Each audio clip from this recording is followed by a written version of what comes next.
Hi there, this is Nia Krofi, and I'd like to welcome you to a special episode of the A55 podcast. Today we're doing something different from the regular show. 2024 is shaping up to be the ultimate election year, and since we are halfway through the year, I thought it'd be a good idea to take a minute to talk about democracy in Africa. After all, nearly half of the countries on the continent are holding elections this year. Over the past 4 years, democracy, especially in West Africa, has been called into question following the military coup d'etat in at least 4 countries in that region. This year, those countries are expected to hold elections, but so far only Chad has done so, and 2 of those countries have indefinitely postponed theirs. Last week, South Africans voted in their 7th general election, which, as my guest Kenneth Mohatley rightly predicted, saw the ANC lose its majority in parliament for the first time in over 2 decades. South Africa and at least 3 other countries are done with the voting process, but about 13 more countries, including Ghana, are gearing up to head to the polls later. Whereas the elections in South Africa and Senegal produced stunning results, which frankly some poll watchers anticipated, those in Comoros and Chad produced predictable results which saw the military leaders remain in power. As the dozen or so countries left prepare to vote, there are quite a number of issues at stake that I think need to be considered. There is the issue of voter apathy, for instance, which led to the ANC's defeat in South Africa. And then there are conversations about whether or how soon the military rulers need to hold elections since they took power years ago. So, as the fate of democracy is decided in about 60 countries worldwide, at a time when many in the West in particular caution that the fate of democracy is at stake, what is the situation in Africa? I spoke with Dr. Lassane Ouedraogo, who is an assistant professor of communications at the Université Nazi Boni in Burkina Faso and a research fellow at the Center for Democracy and Development, or CDD West Africa. We recorded this conversation before South Africa's election, so you won't hear us discuss the outcome of that particular election. With that said, here's my conversation with Dr. Lassane Ouedraogo. Dr. Ouedraogo, thank you very much for joining us on the A55 podcast. My pleasure. Great to have you. Now, I know about 20 countries in Africa are supposed to be holding elections this year. Of course, 2 of them are postponed. We don't know if they will ever happen, which is Burkina, and I believe the other one is Mali.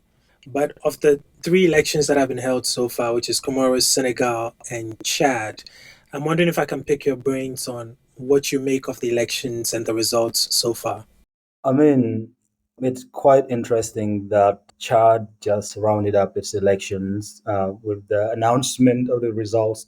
We woke up to a new president, no surprise, no big surprise at all. And that is actually the type of elections that get me worried about the fate of democracy in Africa and broadly. When citizens do not trust the system or do not trust the process that leads to the choice of the leader. And I think that is deeply impacting democracy as a means of governance, as a philosophical orientation, as a political orientation. It is not doing us good when our elections are organized in such a way that the results seems to be predefined. But again, Senegal is on the opposite side, right? But not very, very far from that opposite side either, in the sense that President Macky Sall has attempted to go around and postpone the election. First of all, he had attempted to run for a third term. Mhm. When he realized that the Senegalese youth won't let him do that, he attempted to postpone the election, Which putting they in actually did for a few days, actually. for a few days. And can you believe that this man wanted the Senegalese elections to take place in December 2024? That Mhm. is insane. I don't understand why, for a leader who came into power under circumstances that we all know, civil society was mobilized to make sure his candidacy is accepted. Civil society are mobilized to make sure the ballot was transparent. And this is the same man who comes to power, runs for a first term, comes in for a second term, and is now telling us that no, I want to go for a third term or I want to postpone the elections. Mm. So different situation, a different country, different situation, but at the same time, they kind of like have a certain appeal, which is not good for democracy. And I always tell people that in Senegal, it's not democracy that won, it's the will of the Senegalese youth that won despite themselves. And I don't believe that President Sall knew that President Yeah. Diomaye Faye could win. For him, I mean, when Sonko is in jail, Wad is in jail, who else? Mhm. His own handpicked candidate might be the only viable candidate left now. And as far as the other election is concerned in Togo, Yeah. it is the same story. Yeah, they have actually changed the constitution so that now the citizens don't have to elect the president, but Parliament will do that. And I was going to ask you about that much later, but now that you bring it up, it's not exactly unique to them. I think South Africa has a similar system, but yeah, go on. What do you make of it? I very much like what you just brought in here. The fact that it's not unique to Togo, right? That's one crucial point that we have to consider. And the Togolese people, if Togo is a democracy, do have a right to decide what kind of mechanism, what kind of leadership, democratic system they can adopt. Democratically, we can decide that we're going to choose a king to rule us forever. And I like that kind of a capacity of Africans to say, look, since our independence, France has bestowed upon us a certain type of democracy, neoliberal democracy, presidentialism, whereby the president is super strong, the Superman, and no other power supersedes the president. There's no check and balance. So therefore, we're going to give power to parliament to choose prime minister who is actually stronger than the president. So the people would not be electing the president directly, but they will elect parliamentarians who, in turn, will come together and choose the majority leader as a prime minister, who is kind of like a de facto president, right? So I like that. In principle, I do like that very much. But in practice, when you look around, how did the election go? Where Togolese opposition parties all taking part in this election. Not all of them have been able to take part in the election. Most of them are actually in exile. And those who are around were not able to actually campaign on equal terms with the ruling party. I'm not surprised that this new parliament that is voted in is hugely coming from the president party. So it's like, let me organize a game in which the winner is going to be determining who is winning next.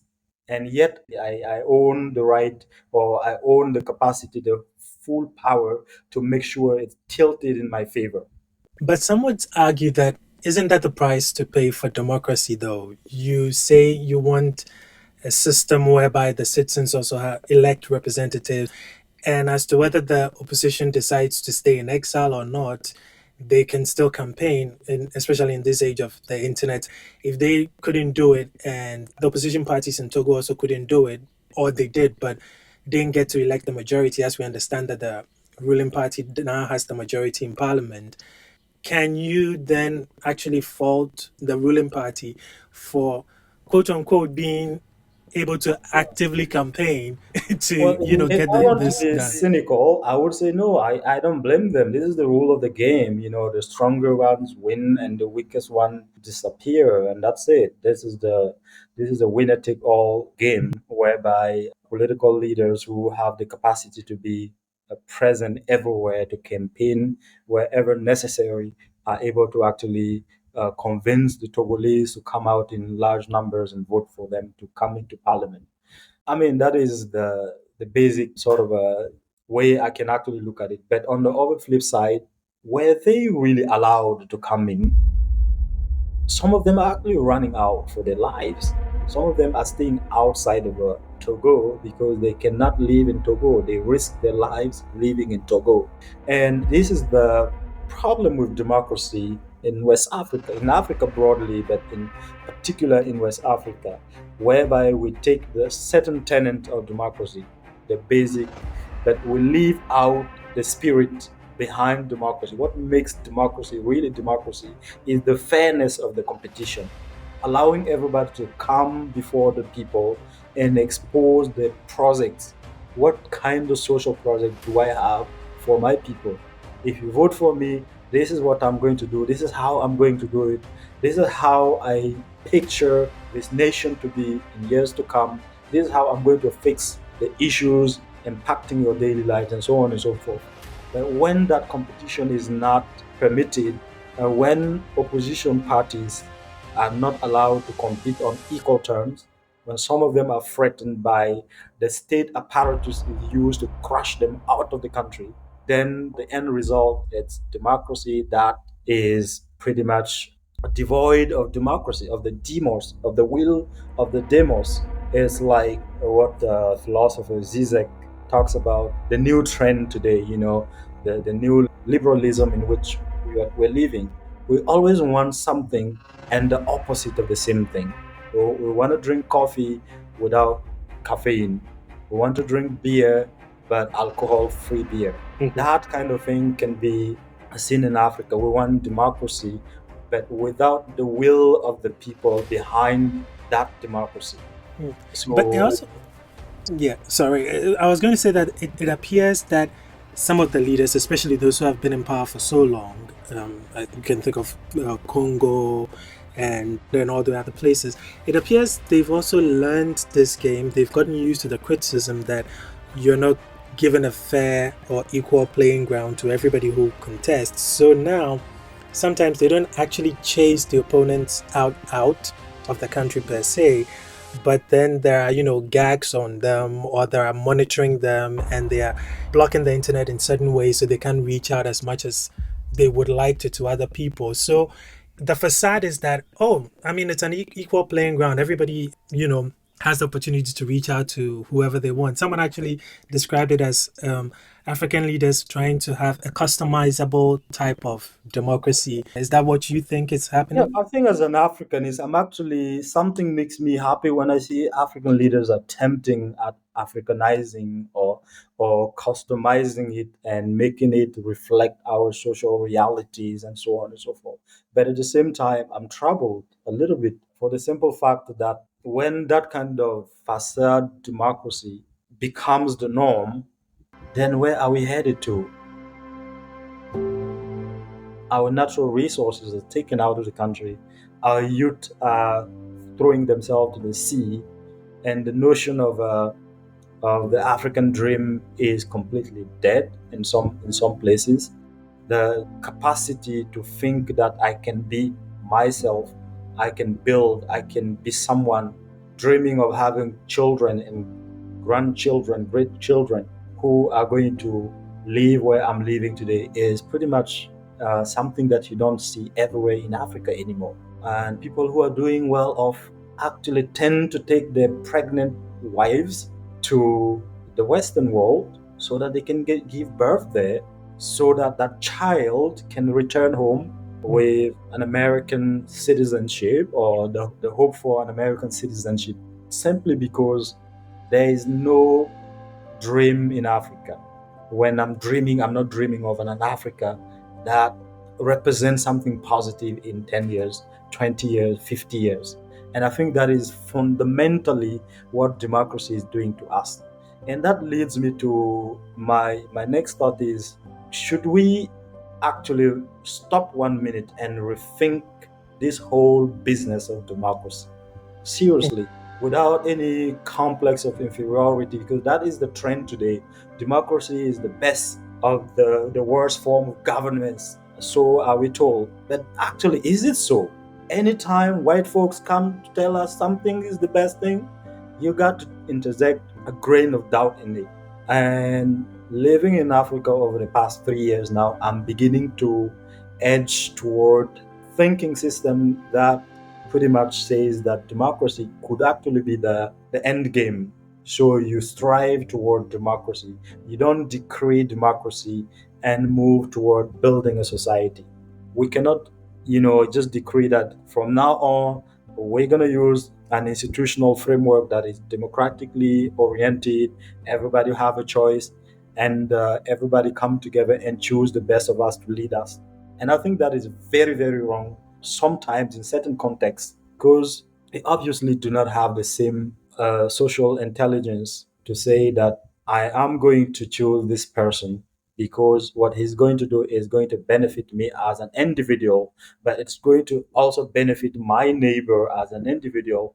I think that is really missing. And to the point that I am beginning to think that perhaps, just perhaps, we should stop at some point and say, look, we've been trying this imported democracy and it's not working. And when I say imported democracy, I'm using it provocatively because Africanists will tell you that actually democracy has been invented in Africa. It's not something that is brought somewhere. But democracy as an institution, as a formalized institution, especially neoliberal democracy, is an imported commodity which is failing us big time. The form of democracy which is being implemented, which we have been busy attempting to implement in Africa since the 1990s, is neoliberal democracy. And neoliberalism and its democratic form is not very much adapted in our environment. Our social realities are such that it is not working. It actually gives ways to some of the clever boys and some of the, not even the clever boys, some of the, I don't know, the less morally inclined to do good stuff. It gives them more advantage because we're not playing on the same ground. When you and I walk into a room and in that room there is money in the room, and my morality does not prevent me from taking money that does not belong to me, and yours actually prevents you from doing so. Mm. If there is nobody else in that room, both of us are going to walk out of that room and the money is going to be missing. Yeah. Because of your morality, you will go home broke, but I'm going to go home or holding that money. Mhm. And someone else is going to come in and say, like, look, this man is rich. Same thing with power. We're playing the power game just like that. Morally dubious people are the ones who are actually running our countries. So the problem They're the in your ones who are quick to make money. They're the ones who are quick to corrupt. no, sorry, I was just going to Yeah, ask. So for you, the problem is not democracy itself, but the form of democracy that we currently have in Africa. That's where you see the problem. That's where the rethink needs to be. Am I correct? absolutely. Democracy itself, the ideal behind democracy itself is fundamentally good. But I feel like democracy should not be something that we expect to have at the beginning of the nation building. It is toward the end of that nation building process that we arrive at certain level of social development that we say, look, we are now organized in a way that everybody's voice should count in deciding who is going to lead us. But as we speak right now, we are in the middle of the storm. It doesn't matter whether this man looks like me or does not look like me, Hello. speaks my language or does not speak my language, has the approval of the elders of the village or not. If he's the man who knows how to handle our boat to take us through these deep waters to a safe land, that is the man that we need to have. Mm. But if we decide that, well, we're going to come together and our collective social intelligence will prevail in choosing the right person to lead us, and in such a way that we all have the same positionality vis-a-vis the state matters, we have the same rights, we have the same freedoms. I think in a society that is a nation that is being built, and African countries are multinationals. You take a country like Mali, this is a multination. This is not a country in a sense whereby culturally it's uniform. And no, these are people who have been sort of like a collage of small nations. Yeah. So how can you tell these collage of small nations to come together and create this notion of belongingness, this notion of Mali, for them to come together and have the same collective social intelligence to choose a man who is going to take the destiny of the Malians and distribute goods and services along the different region, along the ethnic lines, along the clans, and so on, in a very equitable way. It is ideal, but at this precise moment, it's very complicated, especially when it's neoliberal democracy. I have a Mm, beef with neoliberalism and neoliberal democracy. I don't think it's working. I think we have to have the courage to say that neoliberal democracy is not working in Africa, even in places where it seems to work, like mm, Ghana, for instance. It's not working perfectly, honestly. The Ghanaians don't want to be where Ghana is right now. Ghana could have done better. Nigeria could have done 10 times better than what Nigeria is doing today. When you look at the Nigerian economy today, it's a shame. You look at the Nigerian socio political organization, the way the social security system, it's a shame.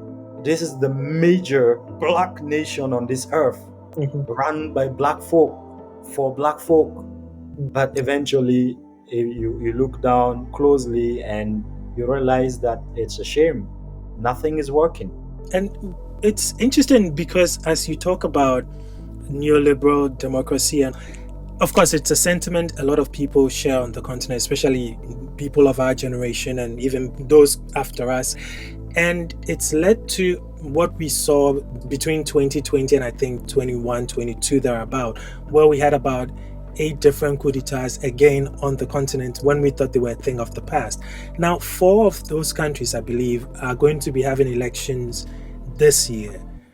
What do you think their main challenges will be? Because, of course, as you say, neoliberal democracy is not for us, but that's what they're also striving to hold in the months ahead. Well, for these countries, the coup countries that are heading to election, if they do, Mali had already strongly signified that it's not going to go. Well, the Malian election was actually supposed to take place a month ago or so. It didn't take Yeah, it's been place. postponed And indefinitely. political parties actually banned from practicing politics, from holding rallies, and same in Burkina Faso. Political parties have been suspended since 2023, and they are unable to actually do any political activity across the country. And so we're supposed to have elections, but the timeline that the transitional government had agreed upon is supposed to be this July, but it's not going to happen simply because as we speak, there's nobody's talking about elections. Political parties are not allowed to do politics. They cannot do any rally whatsoever. And I understand because the country is in the middle of a fight against terrorism, and that seems to be our major priority right now, rather than organizing elections for what? Organize elections and give power to who? To do what? For who? That is the question that lay Burkinabe are asking themselves. If you really want to save Burkina today, bring your ideas to those who are in charge, give them the necessary support that they need in order to fight terrorism instead of because we decide today to go to the polls, we're certainly not going to be able to go everywhere. Politicians are going to be stuck in Ouagadougou, Bobo Dioulasso, the two major cities, and the nation goes beyond that. So I understand the necessity of postponing the elections and working toward a new timeline. But at the same time, the legitimacy of, you have taken weapons to, nobody had actually given you the legitimacy to rule. You have come to power because you believe that you are the strongest. You have access to weaponry. You can coerce people to follow you and follow your orders. And that's what we've been through over the past 2 years now, in Burkina in particular. Same thing in Mali, and recently in Niger, going in the same direction. Chad, Gabon, and all of these countries. So going toward elections, we have to really be extra careful about why do we need to go to elections? For what? For who? What is the outcome? If we go to the polls tomorrow and Lassane gets elected as president of Burkina, Mhm. what kind of order am I going to give to these military men who had taken power yesterday and have reorganized the army and are fighting in the bush? Can I go back and tell them, okay, guys, come sit down? I'm now the one in charge because the people have said so. Which people? And beyond that, there's a new dynamic that these military leaders have engaged us in. They have taken the countries into a new sort of, it's difficult to describe the situation in which they have taken but in any case, the trajectory in which they have come together to put the countries is beyond what coup d'etats have done to our nations in the past. Burkina, for example, has been the nation of coup d'etat. From 1966 on to 1987, we have recorded several coup d'etats. On average, I believe we had about 7 coups d'etats or 5 successful military coup d'etats, if we can cynically consider successful coup d'etat one in which the sitting president and government have been arrested or killed or definitely removed from power. But none of those coups d'etat have been able to be as impactful as the current one in the sense of taking the nation through a different track. Even Sankara did not take Burkina Faso on the kind of track that Captain Traore is doing today. And Is some it of a them good? are actually threatening to leave ECOWAS, especially these. Yeah, they have gotten together to Yeah. create a new organization, Mhm. the Sahel State Alliance, Mhm. and the aim is primarily a defense mechanism. These three nations have decided to put their forces together to fight terrorism. That is the key thing. But as discussions are moving forward and the institutional framework is being put in place, we now see that it goes beyond the military coordination, the military cooperation. They're even thinking of deploying the same diplomats abroad, meaning that if there's a Nigerian embassy in Ghana, there will not be uh, A civilian, it will be a military necessary to person. have a Burkinabe or Malian there, because the Nigerian is going to cover the interests of the two countries.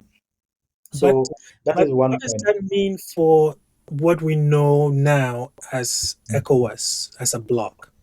If these three or so nations are, doing their own thing. Yeah, so ECOWAS has undoubtedly ECOWAS has a history of actually being one of the best regional blocs in Africa. None of the regional blocs have achieved a quarter of what ECOWAS have achieved in terms of our integration, our coming together, our so many things, right? But of recently, there's this perception that this ECOWAS we're losing it. This ECOWAS is no longer the ECOWAS of the Kwame Nkrumahs. It's no longer the ECOWAS of the founding fathers. It's not that kind of ECOWAS. It's an ECOWAS that is neoliberal ECOWAS. It's an ECOWAS that has adopted a certain way of orienting itself in the world, in projecting itself in the world. An ECOWAS that is extra transparent, funded by external donors more so than ourselves. We should be ashamed when we come together and we say we're going to do this, and we have to rely on the USA to give us funding to do X, Y, and Z. We have to rely on China to give us money to do X, Y, and Z. We have to rely on the European Union. And yet we want to be independent. We want to make decisions without consulting them. It doesn't make any sense. We have to consult them. And once we consult them, they will definitely advance their own personal interests. So we have seen that with the crisis in Niger, where wisdom did not really prevail. I have not seen Africans completely lose their heads like that. In the history of Africa, this kind of thing didn't happen before, whereby within the same bloc, other members are coalescing and threatening to actually go and attack the other one because they are in an illegitimacy of power. Mhm. And the ways in which it has moved quickly, the discourse is so degrading to the point that folks in Niger actually said, if that is so, therefore we're going to go out and support our military because what you're trying to do is not right. And folks in Burkina are like, okay, we're going to go in Niger and support them. I hate the fact that Niger had to go through a coup d'etat. I cried that day simply because President Bazoum is not a Democrat, but he was trying, and Niger could have handled it better. The security situation was actually better. If you look at the ACLED data and all of this, the security situation in Niger was pretty much better. That is a fact. But at the same time, under the Bazoum rule, Niger was in bed with France in ways that was not profitable to Niger as a country. Niger was in bed with the USA in ways that were not profitable to Niger when you look at it from a macroeconomic standpoint. How can you be a major producer of uranium and still lack the capacity to decide for the price of your uranium on the marketplace in a neoliberal world whereby it's a give and a receive, but what you have to give, you don't have the power to fix the price of what you're giving. So on that ground, somehow I feel like, well, this coup d'état, it was uncalled for, but when it happened, we didn't need to mobilize an army to go in Niger and seek to rescue Bazoum. That was my grief. And I think that crisis has really revealed how ECOWAS was very weak, how ECOWAS was manhandled from probably abroad. There's too much interferences within ECOWAS. And if you look at one of the communiques of ECOWAS itself, calling the military not to leave ECOWAS, they have indicated that they're going to work to make sure those outside interferences are reduced. That implies that they recognize that there is so much, or at least there is some degree of outside interference in our regional bloc. And that goes on to show how African leaders often, including those who were democratically elected, like the one in Senegal, the one in Ghana, the one in Nigeria and elsewhere, they lacked this common vision. That also goes on to show how we as Africans, we have a little understanding of the histories of our nations and our people. If you have a good understanding of history, you would understand that Niger and Nigeria, Northern Nigeria and Niger are the same people, and that there is no way you would mobilize an army to cross the border from Nigeria to enter Niger to go and face another army that is fighting to maintain power, whether that power is legitimate or illegitimate. If you have a good understanding of the history of Ghana and Burkina, you would understand that the border between Burkina and Ghana, the folk who are living there have shared tradition crossing borders. People crossing border from Burkina to go to Ghana to pay tribute to their ancestors. Mm-hmm. And we even have the traders who cross back and forth Yeah, for trade exactly. and So all. all of that is part of the configuration that we have. So why can't we think of other mechanism? ECOWAS itself has other mechanisms that we could have trusted on. We have the women caucus, for example. They have so much power. We could have sent them to see these military and their fatigues and talk some sense into them. Like, look, you've done the coup. Okay, what is next? We understand that right now you're not ready to give back power quickly and release Bazoum because you're going to end up dead. We understand that. Simply put, that is it. But what is next? How can we maintain you, keep you in this big family that we have come together and created together? How can we fix that family together? There's so many mechanisms within ECOWAS that we have failed to utilize simply because we felt like, we could go and just crush Niger and fix democracy. And speaking of what's next, I just quickly want to get your view on the other elections coming up in West Africa. We have Ghana, we have Guinea Bissau, we have Guinea. Guinea, of course, being one of the nations that has also experienced a coup. What do you think the challenges will be for these countries, even Mauritania too, as they get to the polls? Yeah, I think if we talk about these countries, Ghana is quite an outlier compared to the other countries because in Ghana we expect election that is going to be more or less fair, an election in which we're going to have a continuity of the state. There will not be a breakup in the institutional framework of what we have known as Ghana, you know. And in the end, some people are not going to be happy, but some people are going to celebrate, and nothing is going to happen. The winner is going to be the president, the next president of Ghana, and this is what we are hoping for the other nation. But elsewhere, it might not be like that, simply because the process, the mechanisms that lead to the elections are not transparent always. You don't even know as a citizen if your voice is going to count. You have registered to have a voter card, but perhaps your last name does not look like or does not sound like the last name of the majority of the folk in the district where you want to vote, then you might end up showing up at the voting place and not find your name on the ballot. So that's all part of the things that we need to fix. And when I look at Guinea, for example, Guinea is actually a mess. I've conducted some research not so long ago about the state of the transition, and in the end, I was more disappointed. I was hoping that, with the effort that the transitional government is deploying, that things were coming to an end, that the Guineans are finally understanding that Guinea ought to be one nation, and that we don't have super Guineans and less super Guineans, and that eventually. But after interviewing and reading and talking to a lot of people, I came to realize that the regional issues that Guinea always had are always there. The ethnicity issue, the regionalism issue is still there. And the profound lack of goodwill from some of the political actors is there. So sometimes people, it's not that they don't know that democracy is good for them. Sometimes people are so wicked that they will say, if this thing is going to happen without me, then it's not going to happen. at all. Yeah.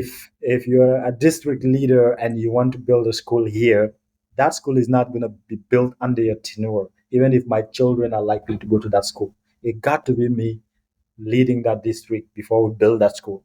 I think that is also part of our story that we need to come clean about. There are so many ways that we're doing politics that are wrong, and it does not reassure citizens when they go into the polls. When we go into the polls, citizens should know that their voices are going to count. They should be presented with multiple options. Citizens should be presented with different opinions, different views, and so on and so forth. And they should have the intelligence, they should be taught. This is the political project of this candidate. This is what he's going to implement. This is how we intend to do it. This is how it's going to impact you. This is how it might not impact you, and so on. And I think that is lacking in the entire democratic process in West Africa and And in most places in Africa as well. isn't that where civil society comes in? Because I mean, you come from civil society, and for a very long time, we've looked up to civil society in Africa as those who are supposed to help do this education. But then, unfortunately, also, it's gotten to a point where the citizen believes that some civil society groups are in bed with this political party or that. So, I mean, how do you shake off that perception people have? First of all, is it even true, these perceptions? I believe to an extent it is. How do you shake it off, and how do you actually get the citizens involved so that they know that their voices need to count when they go to the polls? Yeah, civil society. Here is another concept that neoliberalism has given us, this notion of civil society.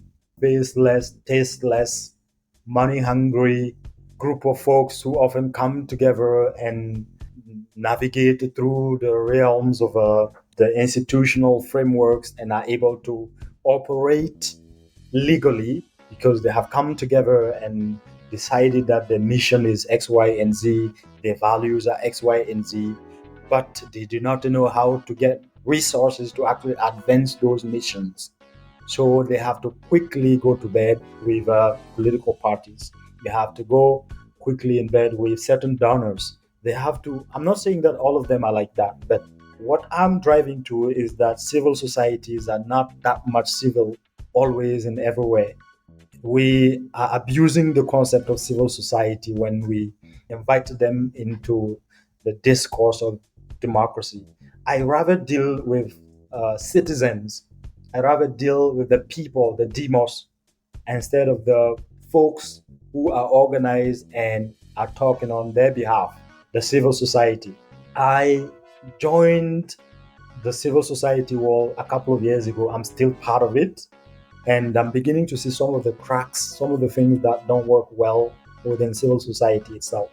But at the same time, civil society are playing a crucial role. When they want to do things right, they do them right. But when civil society are used as tools in the hands of the bad actors, bear with me that in some of the quarters where we live here, we have pro military civil society organizations. Mhm. So these are civil society organizations who actually created Espresso to sort of like, work toward maintaining or supporting or, you know, so that is like one of the visible and the invisible hands of those in power who are funding them, and that is the part where I'm beginning to get disenchanted with civil society organization.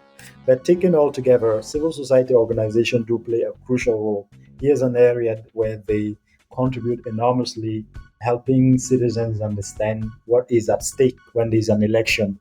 In Nigeria, for example, civil society organizations were behind the organization of those town hall meetings, inviting candidates, organizing, and those were huge things. Platforms where we want to hear them. We are pushing them to answer the questions that matter for citizens to hear.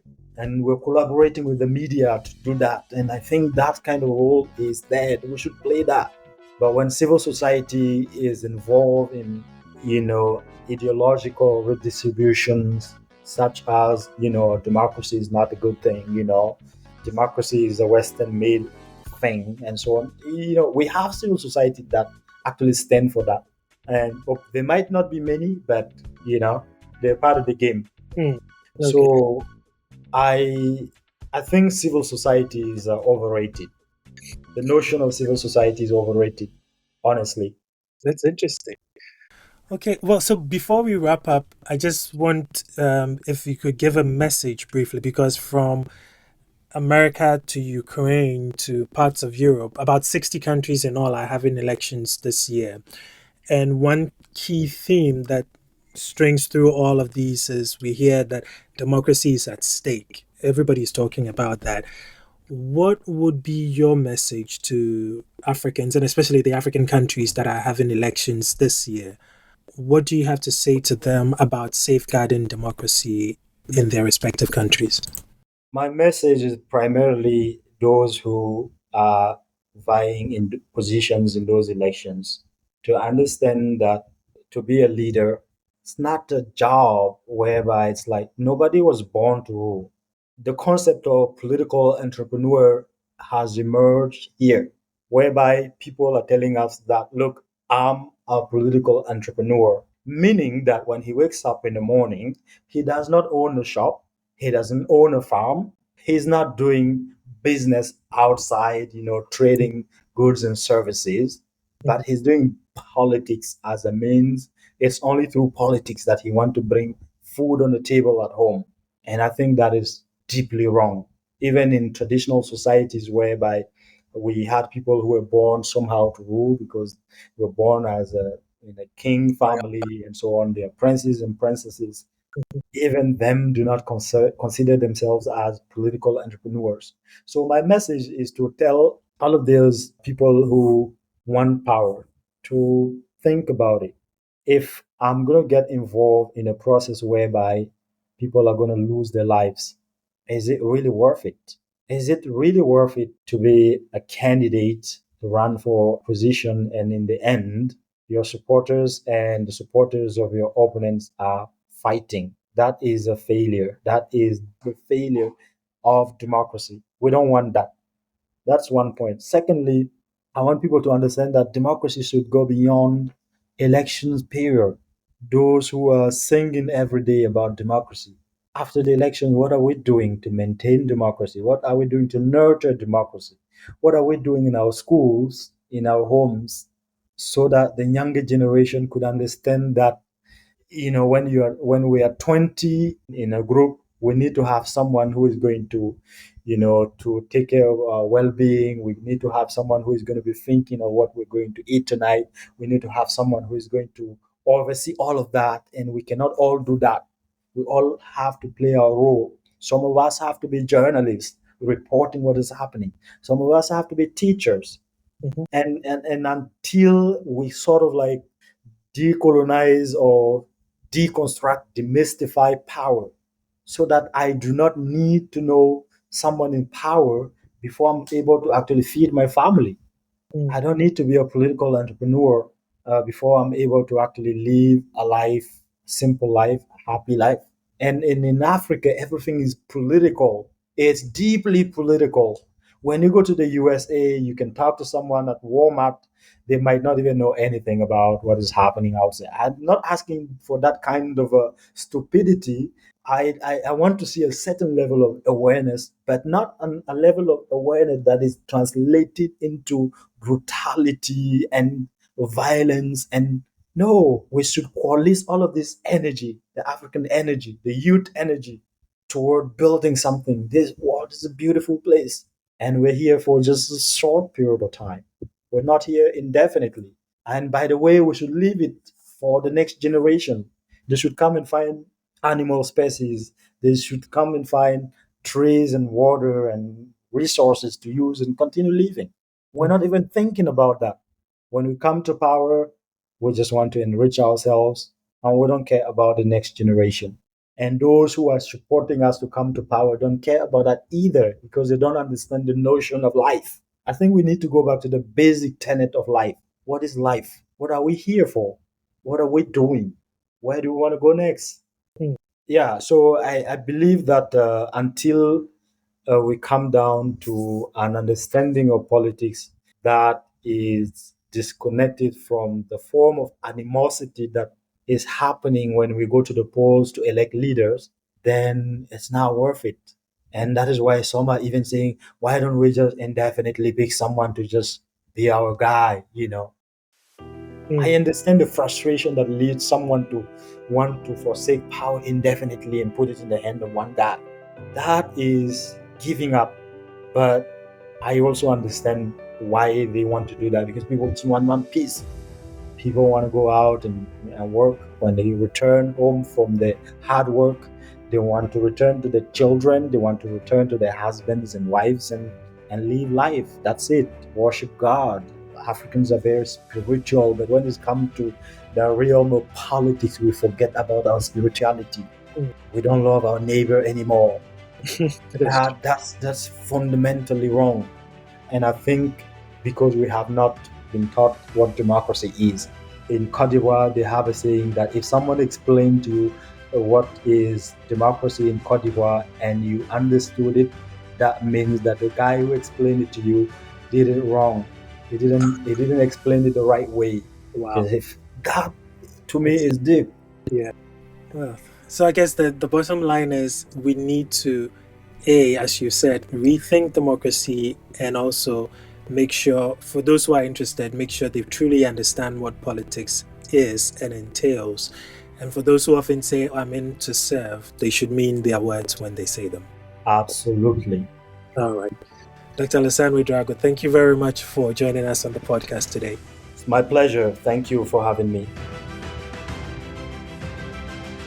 I'm particularly curious to hear your thoughts about my conversation with Dr. Ouedraogo and the larger issue of democracy in Africa. So let's keep the conversation going. Share your thoughts with us on our social media pages.